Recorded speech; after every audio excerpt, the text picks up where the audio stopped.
समस्त संसार के समुद्र का जल भी नौकायान को तब तक नहीं डुबो सकता जब तक वो नौकायान के अंदर प्रवेश ना कर जाए, और उसी प्रकार समस्त जीवन के संघर्ष का वेग हमें नहीं डुबो सकता जब तक हम उसे हमारे अंदर प्रवेश ना करने दें।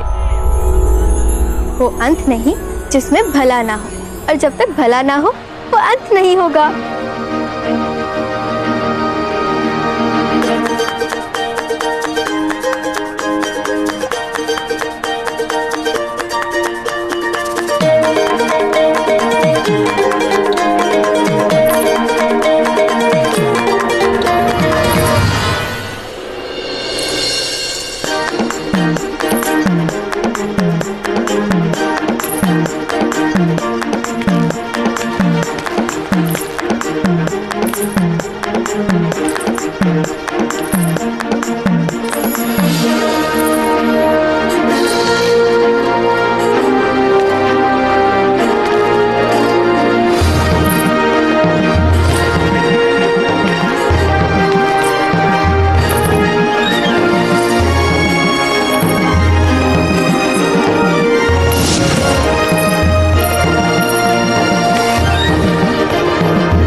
पाताल पुष्प के नाम पाताल पुष्प नहीं होता तो क्या उसकी सुगंध कम हो जाती? नहीं ना।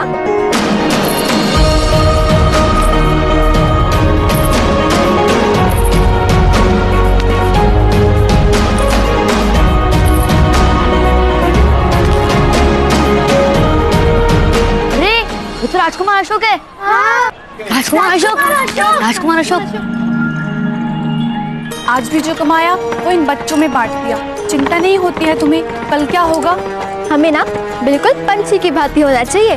प्रतिदिन जागो, उस दिन की भोजन की व्यवस्था करो और अगले दिन की चिंता अगले दिन। और सत्य तो ये है, यदि ये बच्चे भूखे रहते तो उन्हें नींद नहीं आती, नींद नहीं आती तो स्वप्न नहीं आते, स्वप्न नहीं आते तो मैं तुम्हें एक संदेश देने आई हूँ। तुम्हारा स्वप्न पूरा होने की एक संभावना उत्पन्न हुई है। मैंने सुना है महाखेर कुछ प्रतिनिधियों को शांति का संदेश प्रसारित करने के लिए तक्षशिला भेज रहे हैं। सच्ची? वो सब लोग तक्षशिला जा रहे हैं? हाँ हाँ, जाओ उनसे निवेदन करो तुम्हें साथ लेके जाने के लिए। वो शीघ्र ही प्रस्थान करने वाले हैं। हाँ। अरे सुनो तो, वहाँ जाकर पता करना कि भंते बुद्धेश्वरा है और भंते आनंद। भंते बुद्धेश्वरा, ठीक है, मैं याद रखूंगी।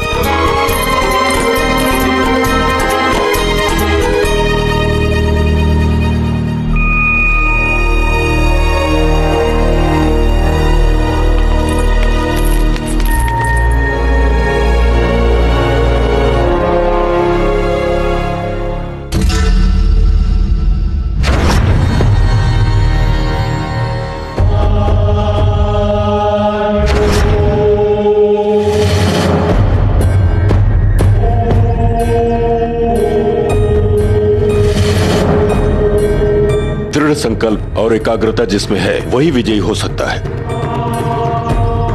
सबसे प्रबल प्रतिद्वंद्वी का सामना करने के लिए ऐसे ही संकल्प की आवश्यकता है।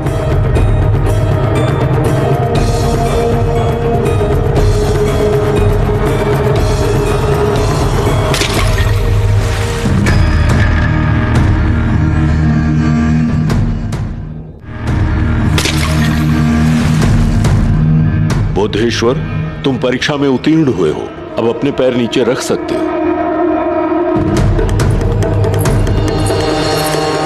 तक्षशिला जाने वाले भिक्षुओं का नेतृत्व अब भंते बोधेश्वर ही करेंगे। शुभकामनाएं। तथागत के संदेशों का प्रचार व प्रसार करें। ऐसा नहीं कि मेरा प्रदर्शन अद्भुत था, तुम भ्रमित हो गए थे। तुम्हें ऐसा लगने लगा था कि मैं तुमसे अच्छा कर रहा हूं। मुझे आप अपने साथ ले चलिए। मुझे आप जैसे अनुभवी व्यक्ति के साथ बहुत कुछ सीखने को मिलेगा। अवश्य, मेरे लिए गर्व की बात होगी।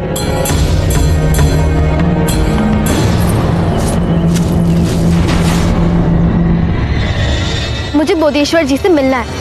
मेरा उनसे भेंट करना बहुत ही अनिवार्य है। अभी आप अंदर नहीं जा सकते, अभी सभी लोग व्यस्त हैं।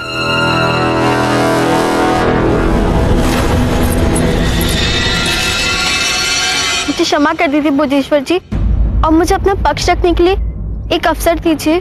कौन हो तुम? कौरवी।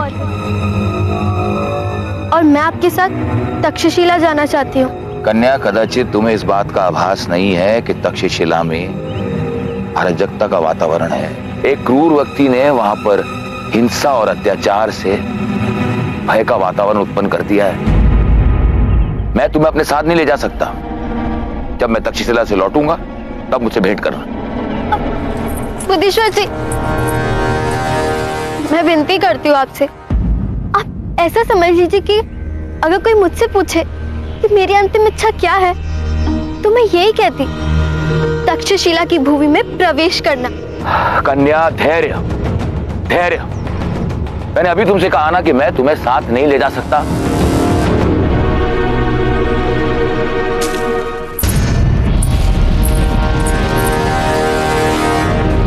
यदि धैर्य और एकाग्रता की परीक्षा इतनी ही अनिवार्य है तक्षशिला के लिए, तो मैं तैयार।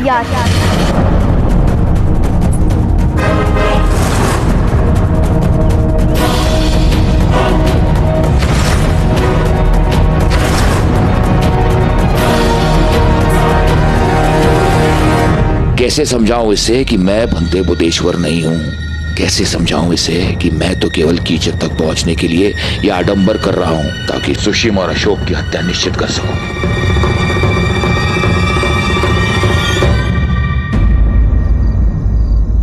कहीं ये राक्षस मेरे साथ छल तो नहीं कर, मुझे सिंहासन पर बिठाना चाहता भी है या क्या समझ। सुशीम,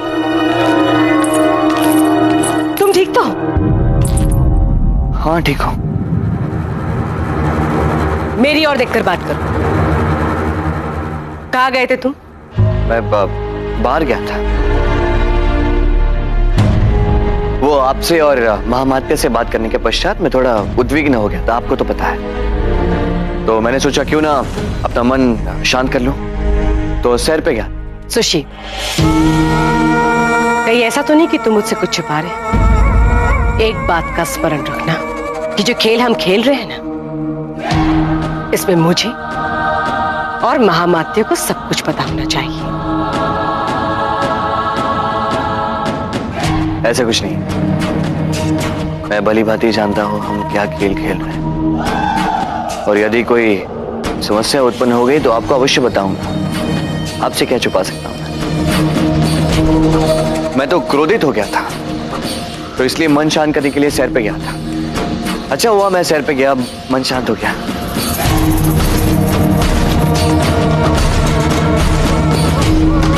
आप निश्चिंत रहिए।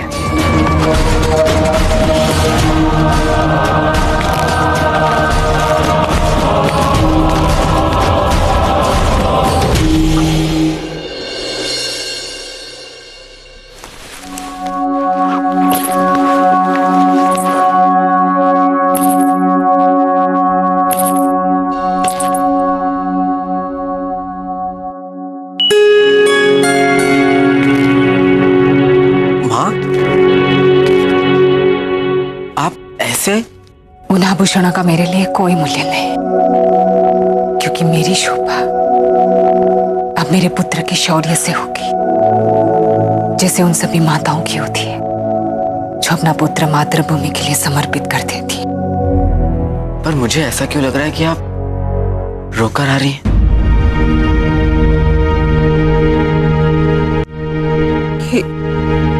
आचार्य चाणक्य का पत्र मिला। आचार्य का पत्र? मेरे लिए लिखा था, सोचा आपको पढ़ के सुनाओ। अवश्य माँ। आदरणीय रानी धर्मा, ये पत्र यदि आप तक पहुंचा है तो इसका अर्थ है कि मेरा अंतिम संदेश है आपके नाम। और अंतिम संदेश में व्यक्ति प्राय वही कहता है जो वो पहले कभी नहीं कह पाया। पर मैं कुछ कही हुई बातें दोहराऊंगा और कुछ अनकही बातें भी कहूंगा। ये वो बातें हैं जो यदि मेरी पुत्री होती तो मैं उससे कहता, किस लिए आचार्य नहीं, एक पिता के रूप में आप मेरी बातों को समझने का प्रयास करिएगा। सबसे पहले तो मैं आपका ऋणी हूं। आपने जटिल से जटिल परिस्थितियों का सामना करते हुए भी अशोक के व्यक्तित्व को जिन संस्कारों से, जिन विचारों से संचित किया है वो अतुलनीय है। उसकी यही विशेषताएं एक दिन उसे मानवता के शिखर पर पहुंचाएंगी। और मैं ये जानता हूं कि आने वाले समय में अशोक की उपलब्धियों के लिए जितना ये संसार अशोक के प्रति कृतज्ञ रहेगा, उतना ही आपके प्रति भी। एक माँ के लिए उसकी संतान से अधिक महत्वपूर्ण और कुछ भी नहीं होता। पर आप ऐसी माँ है जिसकी संतान से अधिक महत्वपूर्ण अखंड भारत के लिए कुछ नहीं है। ऐसा नहीं है कि अशोक को सम्राट बनाना मेरा हट है। नहीं, अशोक का सम्राट बनना इस राष्ट्र के निर्माण के लिए आवश्यक हो गया है। इस राष्ट्र के हित के लिए, मानवता के पूर्ण स्थापना के लिए, जहां वातावरण भिन्नता, विद्रोह और अविश्वास का है, उसे दूर करने के लिए मगध के सिंहासन पर केवल उसे बैठने का अधिकार होना चाहिए जो संदर्शी हो, जो शासन करे तो प्रजा के लिए।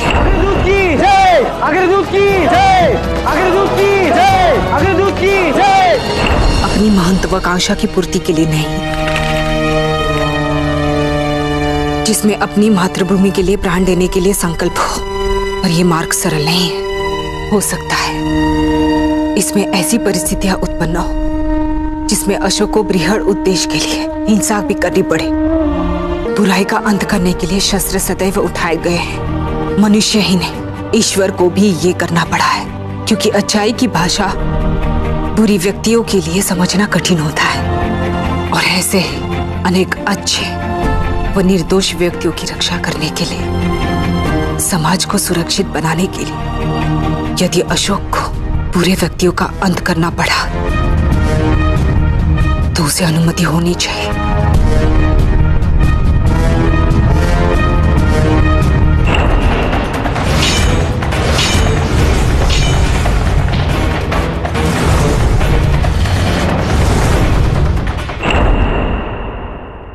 पर मैं जानता हूं कि अशोक के लिए तभी संभव होगा जब आप उसको ये स्वतंत्रता देंगी, आप उसे स्वीकृति देंगी अहिंसा की स्थापना के लिए।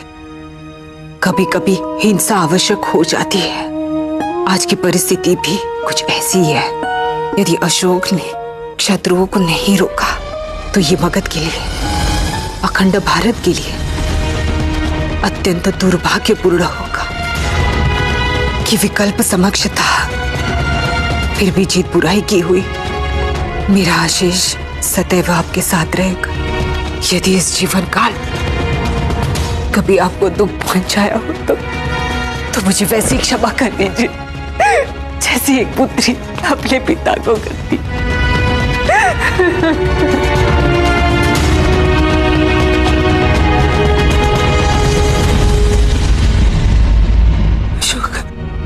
इस पत्र के पश्चात मेरे पास कहने के लिए और कुछ भी नहीं। पुत्र, आचार्य का ये पत्र, मैं उसे उनका अंतिम आदेश भी मानती हूँ और इच्छा भी। मुझे आभास हो गया है पुत्र, मैंने आपको जो कुछ भी सिखाया है हर परिस्थिति में उसका अनुसरण करना संभव नहीं होगा, क्योंकि ये युद्ध आपका व्यक्तिगत नहीं है। यदि होता तो इन सारी बातों का पालन करना संभव होता। आपका युद्ध है इस अखंड भारत के लिए, आपकी प्रजा के लिए, इसलिए आपको वही करना होगा जिसमें सबका हित हो।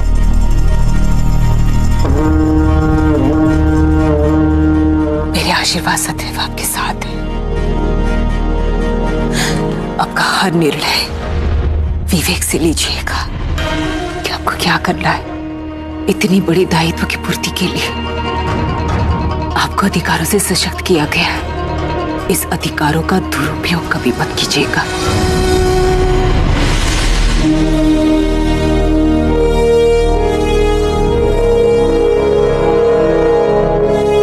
जीवन कितना भी चुनौतीपूर्ण क्यों ना हो, इन 4 स्तंभों का सदैव स्मरण रखिए। पहला, शक्ति, जिसका एकमात्र उद्देश्य होना चाहिए लोगों को न्याय दिलाना। दूसरा, साहस, सत्य के मार्ग पर चलते रहने का। तीसरा, सहनशीलता, विचारों की भिन्नता को स्वीकार करने की। चौथा, विश्वास, असत्य चाहे कितना भी प्रबल क्यों ना हो, अंत में विजय सत्य की होती है।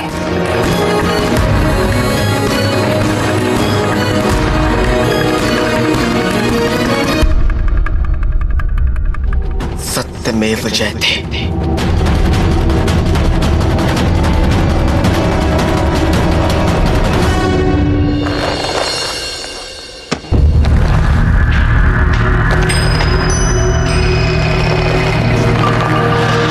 जल्दी तैयार हो जाओ, कल सूर्य की पहली किरण के साथ साथ हम यहां से प्रस्थान करेंगे। कल भारी वर्षा की संभावना है।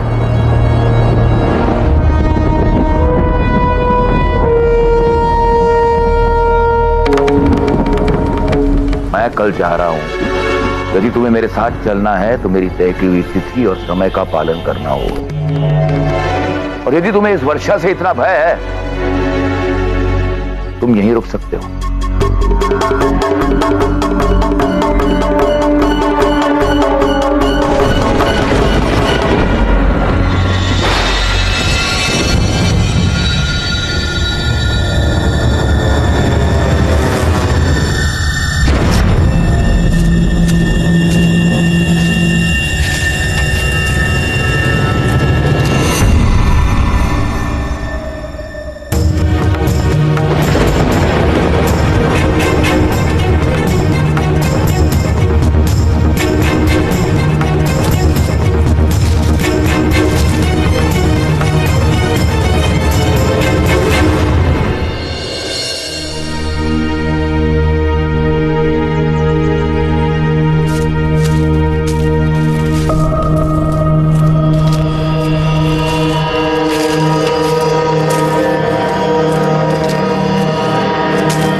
आपको इतनी यातना क्यों दे रही हो?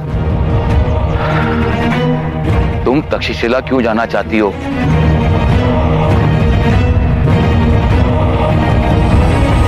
ठीक है, हम तुम्हें अपने साथ तक्षशिला ले चलेंगे। पैर नीचे रखो।